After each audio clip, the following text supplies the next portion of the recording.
Je vous propose donc de commencer pour ce deuxième webinaire que nous organisons chez Tree and Connect. Je vous remercie de votre inscription. Alors peut-être juste avant de commencer, vous dire en deux mots ce que c'est Tree and Connect pour ceux qui ne connaissent pas. Tree and Connect, on est une société à mission dont notre raison d'être est la préservation des ressources par la prévention des déchets et la valorisation de ces déchets de chantier en boucle d'économie circulaire. Donc pour cela, qu'est-ce qu'on propose? On propose finalement une solution de tri et de collecte sur chantier, et justement pour arriver à un objectif de valorisation de 90%. Donc c'est notre deuxième webinaire qu'on organise. On avait organisé un premier en fin d'année autour du tri sur la source. Vous expliquer pourquoi le tri sur la source est pour nous la meilleure solution pour valoriser les déchets de chantier. Et aujourd'hui, ce qu'on souhaitait vous proposer, c'est un webinaire d'une demi-heure sur une actualité qui est la responsabilité élargie des producteurs dans le cadre effectivement des déchets de chantier. Voilà, alors comment ça va se passer? C'est que ce que je vous propose, c'est effectivement dans un premier temps que je puisse vous faire cette présentation. Notez toutes les questions dans le chat. On a Anaïs qui va m'accompagner dans l'animation de ce chat pour prendre les questions et les traiter plutôt en fin de réunion si ça vous convient. Comme ça évitera peut-être de répondre à des questions qui pourraient être posées par la suite. Et puis, donc, je déroule, on aborde toutes les questions et puis on clôt avec cela. Sur le mode de fonctionnement, donc comme je vous disais, je vous laisse bien fermer vos micros, utilisez plutôt les commentaires pour partager vos questions. Et puis c'est parti comme ça. Alors, la REP bâtiment, peut-être rappeler un petit peu le contexte, et je pense que le dernier rapport du GIEC, le 6e, nous rappelle l'urgence écologique et donc la nécessité à agir au plus vite face à ce changement climatique. Donc, c'est vrai qu'on est dans une phase de transition écologique et que les déchets du bâtiment, ça représente 46 millions de tonnes par an, en France, bien sûr.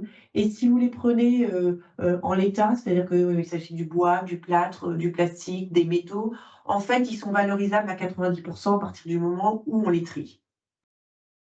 Que dans ce contexte, on sait que il y a un certain nombre de pénuries de matériaux et de ressources et que toutes ces extractions ou ces enfouissements qu'on peut réaliser en raison de ces matériaux du bâtiment, ils ne sont pas sans impact sur la biodiversité. On prend l'extraction d'une carrière, ça va faire des trous dans la planète, ça va avoir des impacts sur tout ce qui va être végétal et animal. Et c'est la même chose pour tout ce qui est centre d'enfouissement. Ça a forcément des effets collatéraux sur la biodiversité. Donc en face de cela, il y a eu une prise de conscience et il y a eu une fameuse loi anti-gaspillage pour une économie circulaire en février 2020. Cette loi dite HEC concerne un certain nombre de domaines qui n'est pas que spécifique au bâtiment et qui a pour vocation en fait de vraiment transformer tous les modes de vie afin de tendre vers un modèle de société plus durable. Et d'un point de vue plus économique, sur ce qui concerne les déchets de chantier, on l'a vu, il y a eu une hausse considérable du coût du traitement de ces déchets en mélange. Pourquoi? Tout simplement par l'effet de plusieurs leviers. Le premier, c'est qu'il y a une réduction drastique des capacités d'enfouissement des déchets, puisqu'on est passé entre 2010 à 2025 à une réduction par 2, tout simplement, alors qu'on ne puisse pas dire que tout ce qui est chantier a été divisé par 2. Et puis, en parallèle, entre 2020 et 2025, il y a eu une augmentation de plus de 250% de la taxe générale sur les activités polluantes. Ce qui fait que nous, on l'a observé, c'est que le coût de traitement des déchets en mélange est passé de 90 € en 2019 à plus de 200 € aujourd'hui en 2023 et on attendra sans doute 300 € en 2025. Donc, pour toutes ces raisons, en fait, a été mis en place la REP et qui a pour enjeu d'adresser effectivement plusieurs enjeux. C'est déjà de lutter contre le dépôt sauvage et on le voit quand on discute avec les collectivités, les élus, c'est qu'ils ont pu observer sur le territoire quand même la multiplication de ces dépôts sauvages et la REP, enfin, le législateur s'est dit qu'en proposant effectivement une reprise sans frais des déchets grâce à des points de maillage sur tout le territoire et l'amélioration de la traçabilité, et ben, l'idée, c'est vraiment de réduire tout ce qui est dépôt sauvage. L'idée aussi, c'est de favoriser l'économie circulaire par le réemploi et le recyclage, hein. Quand on dit cela, c'est on s'inscrit vraiment dans la pyramide du traitement des déchets qui avait déjà été présentée lors du précédent webinaire, c'est-à-dire que l'idée, c'est vraiment la prévention des déchets. Ensuite, on va arriver sur le réemploi.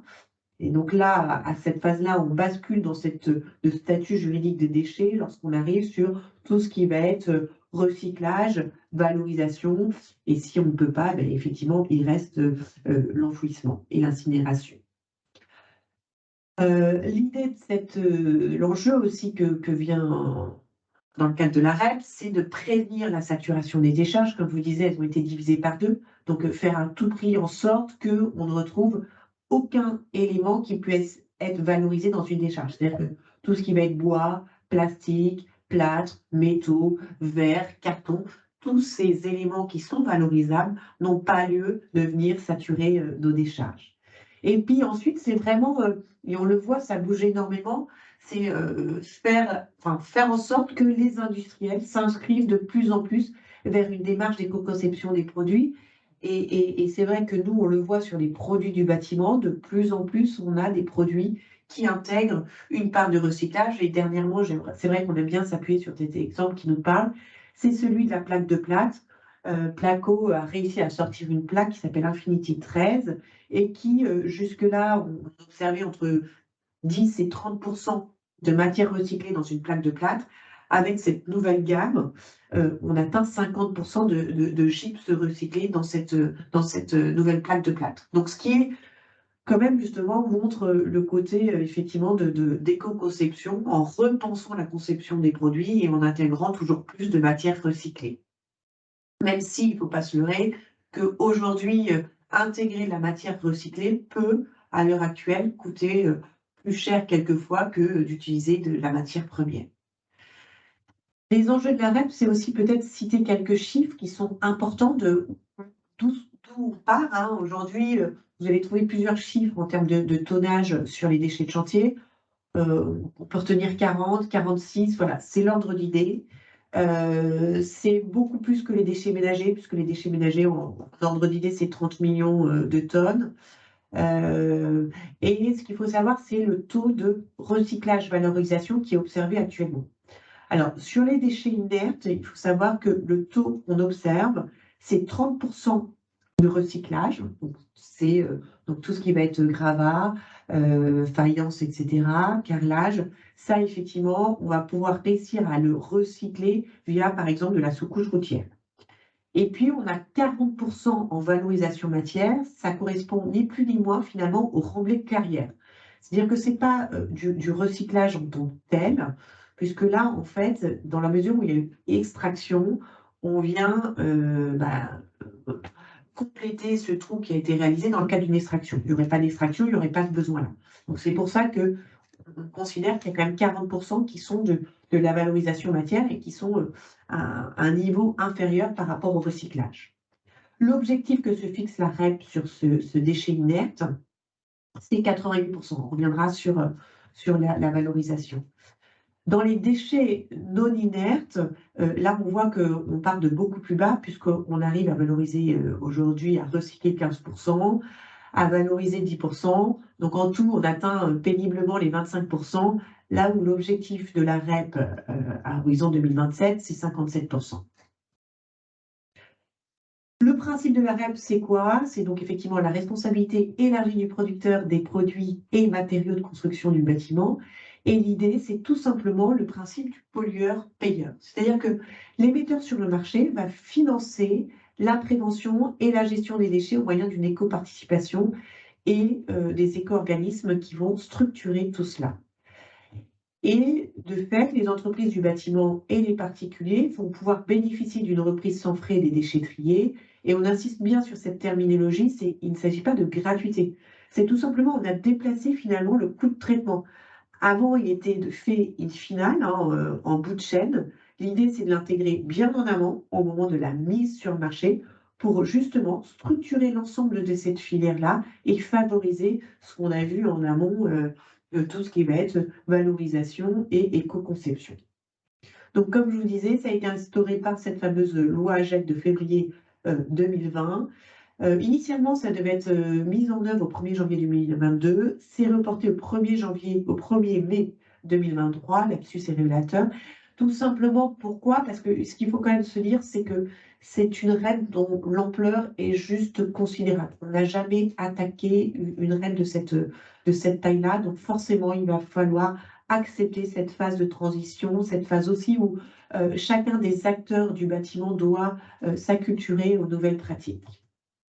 Le fonctionnement global, c'est tout simplement quoi? On est acteur de la construction, on va avoir besoin d'acheter une plaque de plâtre et donc on va aller faire son distributeur et acheter la plaque de plâtre sur lequel je vais payer une éco-participation dont ce barème a été défini par l'éco-organisme.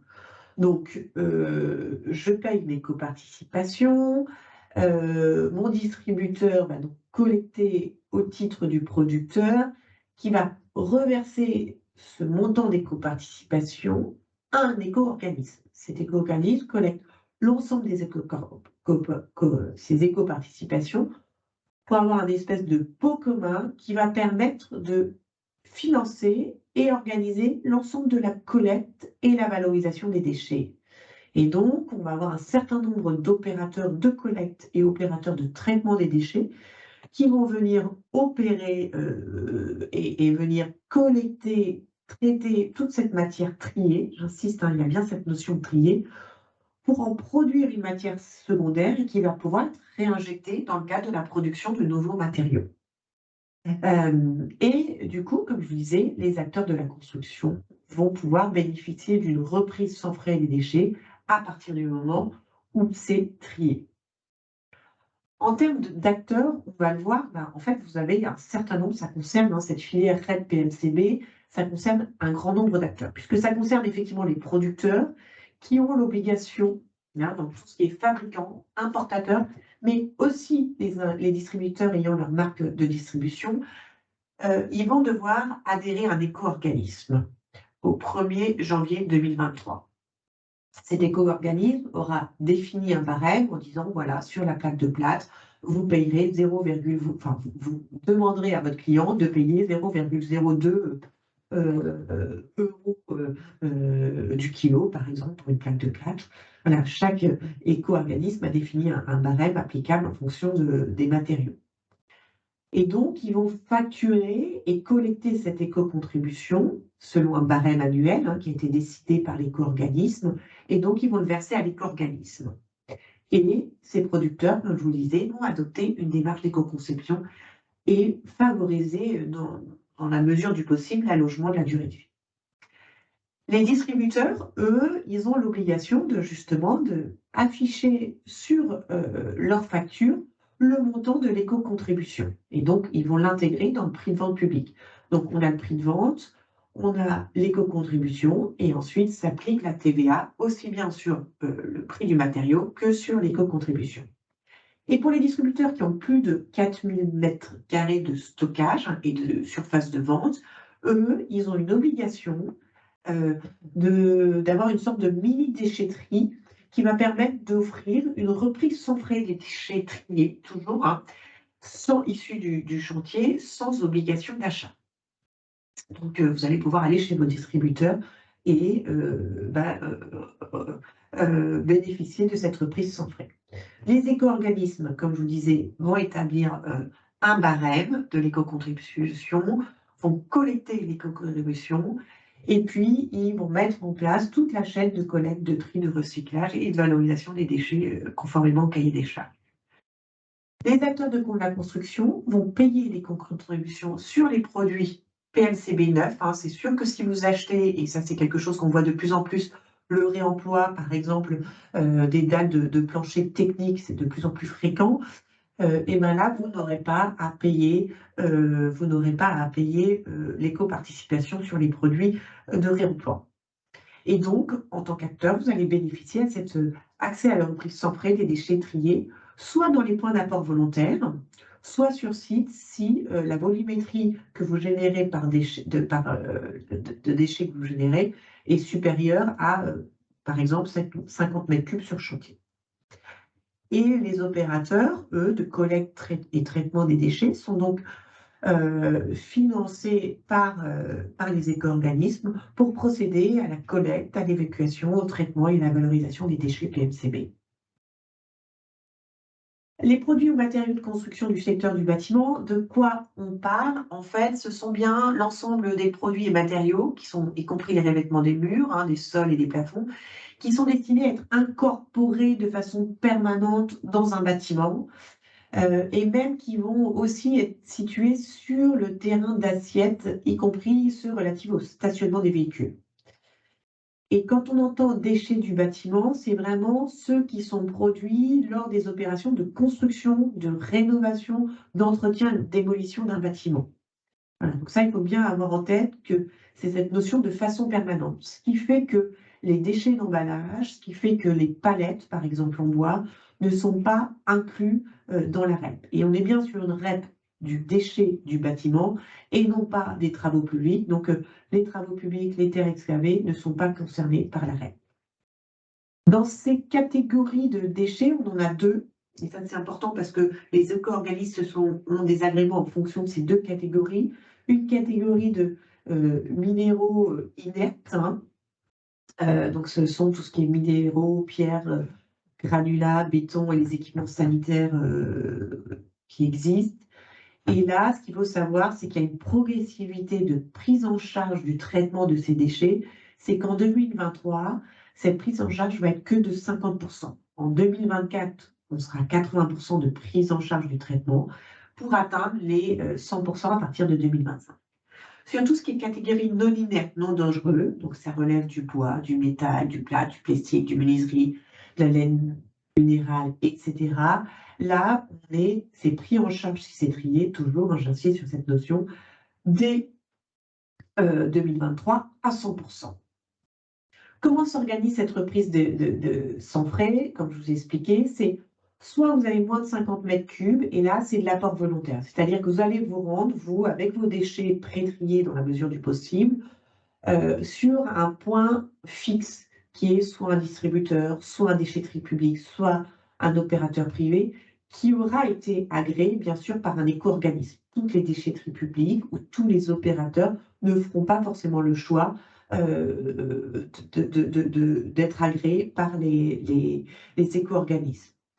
Et donc, vous allez aller déposer sur ces points fixes vos matériaux triés et ils seront repris avec un bordereau de traçabilité par ces points de collecte. Si vous êtes plus de 50 mètres cubes, il y a la collecte directe sur chantier qui va pouvoir se faire, que ce soit une chantier de construction neuve, chantier de rénovation, de réhabilitation ou une chantier de démolition. Et là, en revanche, il faut savoir que le coût de collecte lié à toute la logistique de transport sur chantier et d'installation des contenants va se faire progressif et va commencer à partir de 2024. C'est-à-dire que sur 2024 et 2025, les frais liés à la partie logistique, non pas la partie traitement, hein, vont être pris en charge à 50%, puis 80% à partir de 2026. Voilà. Et tout ça, ensuite, va être acheminé vers les centres de traitement. Sur les points de collecte, c'est important de bien comprendre ce maillage territorial parce qu'il ne va pas y avoir un grand soir, un grand matin au 1er mai 2023. On a vraiment un déploiement progressif de ce maillage qui a pour ambition de venir couvrir en zone urbaine tous les 10 km et en zone rurale tous les 20 km. Et ce déploiement va se faire de façon très progressive puisque l'objectif, c'est que à fin 2024, on ait maillé tout ce territoire à 50% et 100% en 2026. Donc voilà, je vous ai déjà expliqué effectivement qu'on a trouvé cette obligation au niveau des distributeurs qui ont plus de 4000 m² de surface de vente et de stockage, les déchetteries publiques acceptant les professionnels et les opérateurs privés. Et donc, ils vont pouvoir reprendre sans frais l'ensemble des déchets triés du bâtiment, pas les déchets d'emballage, puisqu'ils ne sont pas couverts.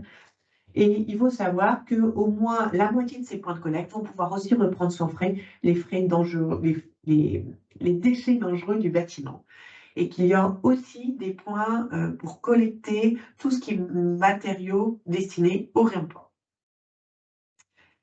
Ce qu'il faut bien comprendre, c'est la progressivité de cette REP. Comme je vous l'ai vu, vous l'avez expliqué sur la partie maillage territorial, on est 50% à la fin 2024, 100% à la fin 2026. Sur les déchets non inertes, donc deuxième catégorie, c'est le coût de reprise, le coût de traitement est à 100%. En revanche, sur les déchets inertes, on a cette progressivité de 50, 80, 100. La collecte conjointe, pour des raisons de place, on peut envisager une benne dans laquelle on mélangera bois, métal et plastique, sera prise en charge, elle, à partir de 2024 à 100%. Et pour tout ce qui est déchets résiduels du bâtiment, à partir de 2025. Donc ça mériterait encore d'être un peu clarifié d'un point de vue opérationnel. Mais voilà ce qui est un peu dessiné dans les décrets et arrêtés. Sur le coût de collecte, comme vous disiez, ça va être mis en entreprise à hauteur de 80% ou 100% s'il n'y a pas de point de reprise à proximité. Mais ça, c'est pareil, la volumétrie de déchets générés reste encore à être calée. Et sur les chantiers, le seuil qui a été fixé, c'est 50 m3. Et donc, on va avoir toujours cette progressivité de 50% jusqu'en 2025 et 80 à partir de 2026. Le coût de résorption des dépôts sauvages va être pris en charge, lui, mais qu'à partir de 2025. Ce qu'il faut comprendre, c'est que les éco-organismes ont été agréés et ils ont l'obligation d'atteindre un certain nombre d'objectifs, que ce soit un objectif de collecte, de recyclage, de valorisation et de réemploi, avec chaque fois des objectifs fixés par catégorie, pour la première catégorie déchets inertes et pour la deuxième catégorie déchets non inertes, avec une progressivité de 2024 à 2027. Voilà. Avec un zoom qui est fait sur nos 7 flux, si je puis dire, à l'exception du carton, hein. Voilà, sur le béton ou le métal, on a déjà des taux assez hauts de valorisation, de recyclage, hein. En revanche, sur le plat, ben voilà, il va falloir passer de 19% à 37%. Enfin, bon, donc on part de plus bas, hein, parce que ça, c'est objectif 2024. C'est pareil sur le plastique, hein, on monte progressivement 14, 24, et sur le verre encore plus, puisqu'on part de beaucoup plus bas. Et l'idée, c'est de passer un cap de 4 à 18% en 2027. Le temps court, alors je passe rapidement, hein, mais l'idée, c'est de vous donner vraiment un panorama de tout ce qui touche à la REP.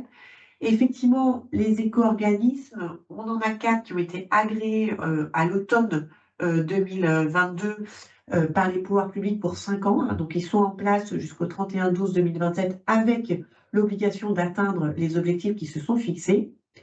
Ils ont un certain nombre de rôles qu'on a pu voir ensemble. Et puis, au-delà de tout ça, on a ce qu'on appelle l'organisme coordonnateur. Excusez-moi, il y a une petite coquille dans l'organisme coordonnateur du bâtiment qui vient d'être nommé par un décret. Et lui va effectivement coordonner l'ensemble de ces éco-organismes et définir effectivement les standards de tri, etc. Ce qu'il faut que vous compreniez, c'est qu'on a 4 éco-organismes qui ont été agréés et qui ont chacun leur spécificité. C'est-à-dire que Ecoménéo va lui s'adresser aux déchets de catégorie 1, alors que Vandelia et Ecomaison se positionnent sur catégorie 2. Et après, il y a un système de partenariat qui s'est mis en place.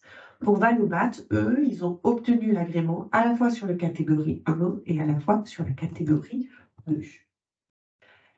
L'éco-participation, c'est donc la contribution des producteurs au financement de la fin de vie d'un produit et c'est forcément dépendant du coût de traitement. Donc, plus votre produit est complexe, multicouche, plus il y aura un impact fort sur le coût.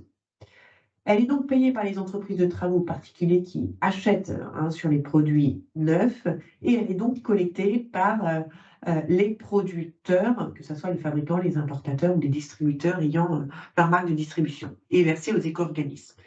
Alors, il n'y a aucun bénéfice qui est fait sur cette éco-participation et les distributeurs ont l'obligation d'afficher l'éco-participation sur le ticket de caisse. Voilà, quand vous êtes un acteur du bâtiment et que vous allez dans un magasin de négoce, vous avez dans le détail le montant de l'éco-participation. Donc, cette éco-participation dépend de barèmes qui ont été fixés par les éco-organismes et qui vont être révisés à la hausse jusqu'en 2027 pour accompagner cette progressivité et financer de tout ce que la progressivité implique. Ces tarifs ont été fixés en novembre 2022, et en fait, l'idée, c'est qu'on puisse avoir un délai minimum entre la publication du barème et son application en magasin, si je puis dire. Donc, tous les barèmes sont disponibles sur les sites des éco-organismes, donc je vous invite à aller les consulter. Ce qu'il faut vous imaginer, c'est que cette éco-participation, cette espèce de pot commun collecté par les éco-organismes, finance un certain nombre de choses, que ce soit effectivement l'organisation des points de reprise où il va falloir positionner des bêtes, positionner les différents contenants, que ça soit sur chantier, ensuite il va falloir évacuer la préparation de la matière pour ensuite la traiter, et puis le fonctionnement en tant que tel de l'éco-organisme. Voilà, c'est tout cela que l'éco-participation vient financer. Donc, c'est bon d'avoir une vision vraiment globale de à quoi sert cette éco-participation. On voit le temps qui court. On avait déjà un certain nombre de questions qui nous avaient été posées. Donc, rapidement, je me permets de vous dire qu'effectivement, les produits de réemploi ne sont pas soumis à cette éco-contribution parce qu'ils ont déjà été soumis une première fois, que les matériaux destinés aux travaux publics n'est pas concernés par la REP, donc pas de éco-participation, et les déchets d'emballage ne seront pas repris gratuitement dans le cadre de la REP. L'État a annoncé 500 points de reprise sans frais en mai 2023 et 2000 à fin 2023 sur tout le territoire. Et les éco-organismes vont devoir mettre en ligne la cartographie des points de reprise. Ce n'est pas encore le cas, mais ça viendra. La reprise gratuite des déchets en entreprise va être possible sous condition de seuil minimum de déchets qui reste à établir encore. Les entreprises de travaux devront recourir à un prestataire de déchets partenaire de la REP. Ça, c'est vraiment important que si vous souhaitez bénéficier de cette reprise sans frais, assurez-vous que votre déchetterie ou votre prestataire est bien partenaire de la REP pour bénéficier de cette reprise sans frais. Comme je vous disais, les éco-contributions sont facturées de manière visible par le premier metteur sur le marché, mais après, une entreprise, par exemple un artisan, n'a pas l'obligation dans son devis de mentionner dans le coût d'achat des matières premières ce détail de cette éco-participation. Pour tout ce qui est producteur, ils n'ont la possibilité d'adhérer qu'à un seul organisme et il aura en fait pour une durée d'engagement d'1 an renouvelable. L'adhésion à l'éco-organisme est vraiment indépendante de la reprise gratuite des déchets du bâtiment. Ce n'est pas parce que vous adhérez à Valobat que vous devez passer forcément par un prestataire Valobat dans la gestion de vos déchets. Et puis, bien sûr, il y a un impact au niveau des producteurs et donc il est prévu les déclarations simplifiées pour faciliter pour tous les petits producteurs. Sachez aussi que il y a la REP PMCB, mais pas que. C'est-à-dire qu'on a les équipements électriques et électroniques, les éléments d'ameublement, les produits chimiques, les articles de bricolage de jardin, qui ont aussi leur propre REP. Et nous, c'est vrai, dans le cadre de nos chantiers de déconstruction sélective, on sait qu'on s'appuie sur l'ensemble de ces REP pour pouvoir valoriser ces différents éléments qu'on retrouve finalement dans le déchet du bâtiment.